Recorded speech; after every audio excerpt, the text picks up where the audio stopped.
É muita coisa!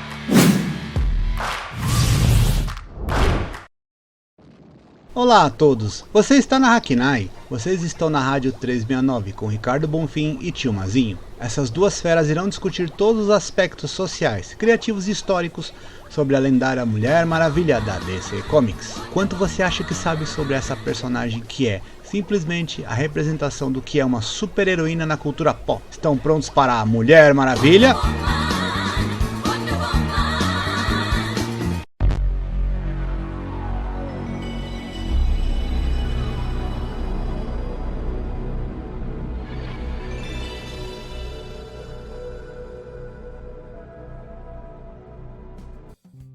Olá todo mundo, sejam bem-vindos ao Pau M, mais um podcast de cultura, nerds, quadrinhos, polêmicas e falamos sobre vários assuntos.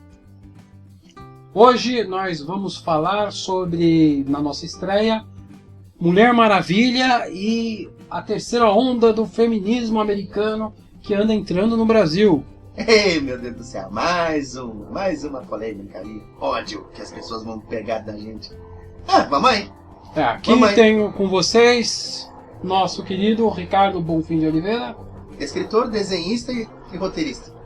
E eu, seu amigo Mazinho, que hoje está com a garganta um pouco ruinzinha. Bom, começando no início do século XX. O primeiro feminismo surgiu com a Revolução Industrial. E dizem que atingiu seu pico, o ápice, na década de 30, durante a Segunda Guerra Mundial, quando praticamente todos os homens que sobreviveram à Primeira Guerra Mundial foram mandados para lutar na Europa, e as mulheres assumiram, né, os trabalhos que antes eram considerados exclusivos e únicos de homens, né? Como, por exemplo, trabalhar em fábricas. Para trabalhar em fábricas e fabricar armas também, né? Uhum. Armas, tem que ter outras coisas. Naquela época, Charles Manson, o psicólogo, criador do detetor de mentiras, ele teve a ideia de que isso ia continuar, o feminismo ia crescer. Agora que as mulheres viam que tinham o mesmo potencial do que os homens, elas não iam ficar para trás. Bom, só teve um probleminha, né? Ele não imaginava que ia virar o que virou hoje, né? Mas bom, a gente vai abordar isso mais pra frente. Que foi contra ele foi chamado Baby Boom dos anos 50, né? Depois, pós-Segunda Guerra, que realmente Charles Manson, para quem não sabe, ele é o criador da Mulher Maravilha. E foi exatamente nessa época que ele criou a Mulher Maravilha, porque ele viu que não só faltava um ícone feminino, né?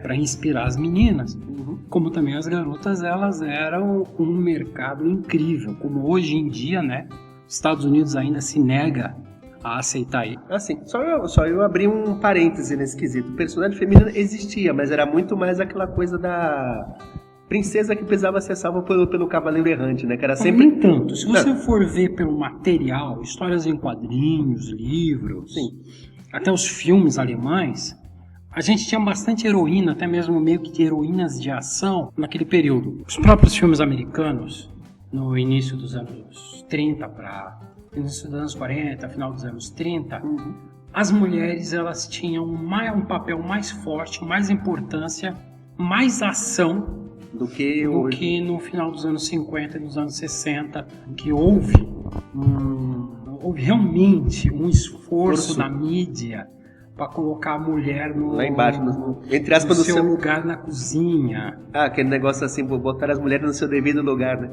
Exatamente. Você via bastante, né? Que um exemplo mesmo, vamos apontar para o Super-Homem, a Lois Lane.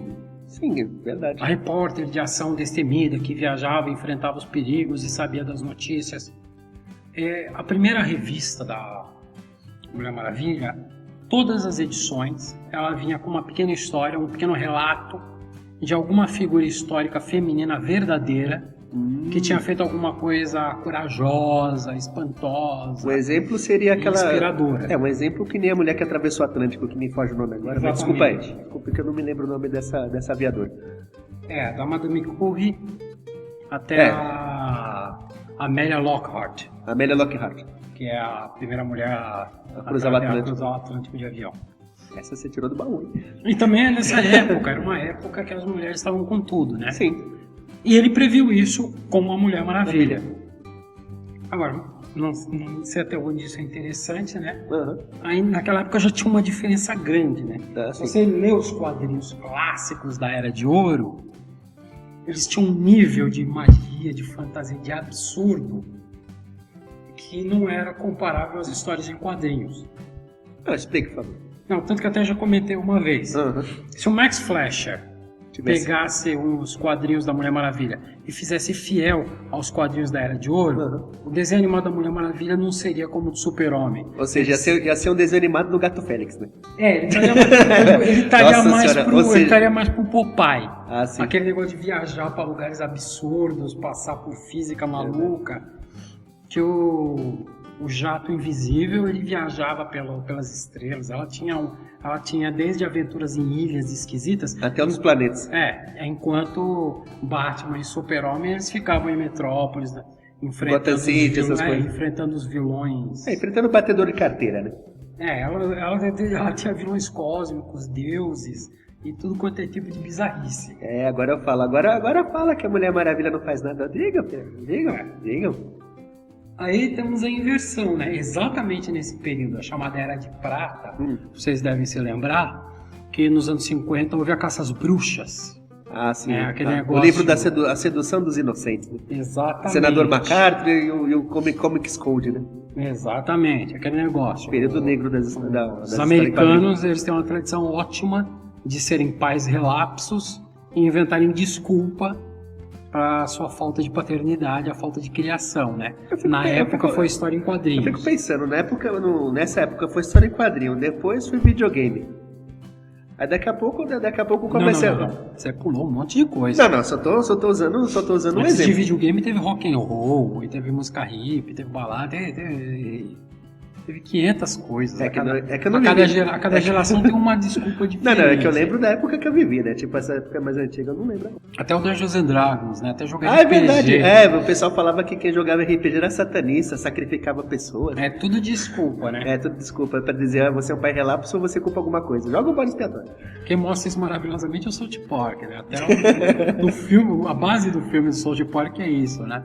Não, vamos entrar em guerra, vamos colocar um chip na cabeça do moleque, mas não vamos sentar e conversar com as crianças, não vamos educar. Verdade. E fazendo um jabá gratuito, Ubisoft, por favor. O negócio do Stick of Truth, né? Um jogo muito bom. Eu ainda não joguei, né? Eu tô aqui no Silvio Santos. Mas me falaram que é muito bom. É verdade. Olha, outro jabá gratuito. Vai precisando ganhar dinheiro disso. O pessoal do videogame tem que patrocinar a gente. Continuando a história da Mulher Maravilha, tivemos o Baby Boom, que foi aquele negócio que essas de seriados de televisão e filmes vai notar isso, né? Época tipo Papai Sabe Tudo, não, Papai Sabe Tudo é um pouco foi mais na antigo. época Papai Sabe Tudo, Lucille Ball. Aliás, a gente vê pela Lucille Ball, o seriado da Lucille Ball, ele tem altos e baixos, né? Você tem um período onde a Lucy está mais independente, aí ela é jogada mais pra dona de casa. Depois lá no finalzinho, depois que o marido dela morreu, já tá colorida, ela volta a ser independente. Olha o recado que estão dando. Pra mulher ser independente tem que saber ninguém ficar viúva, né? Olha só a coisa. Coisa triste. Triste. Aí nós tivemos nos anos 60, a segunda onda do feminismo, maravilhosa. Mas só que no caso dos anos 60, no mundo, estava ocorrendo a Guerra do Vietnã e houve a Guerra da Coreia também. Antes, né? No caso, também teve todo esse período pós-guerra também, mas né? também é exatamente a mesma coisa. Foi um monte de homem foi pra embora. Guerra, foi pra guerra. O que aconteceu da primeira vez? Primeira Guerra Mundial, perdeu um monte de homem. Sim. Segunda Guerra Mundial, as mulheres assumem. Certo. Segunda vez, foi a mesma coisa. Guerra da Coreia, um monte de homem foi embora. Guerra do Vietnã, as mulheres assumiram o país. Foi um período que foi repetição. Um pouco menor, mas repetição. Sim, mas dessa vez foi mais forte. Foi mais forte. Foi o período que o feminismo ficou mais forte, né? Bateu de frente. Curioso que o país onde houve mais manifestação, que foi os Estados Unidos, foi o menos afetado. Mas o que nos anos 60 pra gente foi muita época da independência e Jovem Guarda, né? Mas a gente estava mais com o problema da ditadura. Sim. Então não houve muitas, nem grandes, nem poderosas manifestações do feminismo. Bom, não como se você for comparar Estados Unidos e Europa. É Não verdade. que não houve. Isso é uma das coisas que a gente tem que a nossa história anda esquecendo, né? O pessoal fala Esquecendo muito, o pessoal reescrevendo a história? É reescrevendo a história, deixando de lado. Uhum. Porque o pessoal fala muito das manifestações contra a ditadura Sim, sim. e coisa e tal, mas o pessoal esquece completamente que aqui também houve manifestações pró-feminismo, também houve, sim. num nível menor, tivemos um movimento hippie de paz e amor. Mas o que é curioso, falando desse negócio do feminismo, no Brasil, corrija-me se eu estiver errado, o voto feminino só começou depois dos anos 50. Nos Estados Unidos foi um pouco antes, Sim. né? Teve esse detalhe também. Não, mas o resultado foi maior. Culturalmente, Sim. foi maior. Que é aquela coisa que eu estava falando dos americanos. Hoje em dia, nos Estados Unidos, ainda tem muito machismo, muita xenofobia, muito pessoal contra a mulher. Pra falar a verdade, se for comparar, principalmente que eu conheço gente, desculpa te interromper, Tá. eu conheço meninas, garotas, até minha prima que casou com um americano que está morando nos Estados Unidos, ela fala bastante que lá tem uma grande repressão para as mulheres. É que, sei lá, eu não vivo lá, eu fico pensando o seguinte, na cabeça do americano, na minha concepção, posso estar errado, o pessoal, a população acha que toda mulher vai ser vítima de serial killer. Corrija-me se eu estiver errado. A mídia vende isso.